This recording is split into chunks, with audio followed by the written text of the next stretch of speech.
Baptist Church of Evangelist.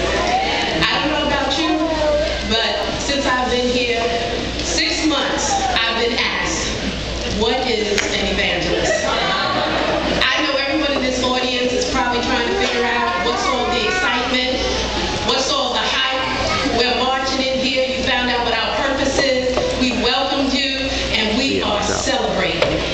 But what are we celebrating? Do you know what an evangelist is?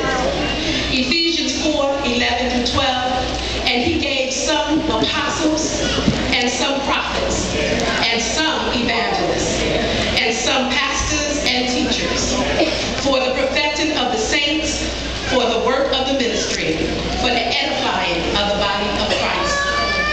Jesus has personally given to the church what we call office gifts. The uniquely anointed people who have been given these gifts have also been authorized by Christ to equip the members of this church under the directions of the leadership of a pastor for the work of the ministry and for the building of his body. The word evangelist occurs only 3 times in the New Testament. In Ephesians 4:11, as stated above. In Acts 21:8, the Bible speaks of Philip, the evangelist. In 2 Timothy 4:5, Paul told Timothy, who was a pastor of the New Testament church at the time, to do the work of an evangelist. The meaning of the word evangelist is one who brings the good news, a messenger of good tidings. The evangelist brings the message of the redeeming grace of God. The evangelist's favorite theme is salvation in its simplest form. The Old Testament example we have an evangelist is Philip. Philip's ministry is the model because it's the only one God gave us.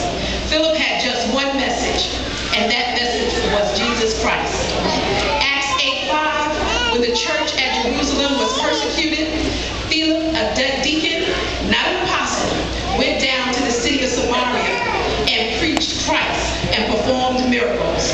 Large crowds gathered to hear him, to be healed of lameness and paralysis, and to have unclean spirits cast out.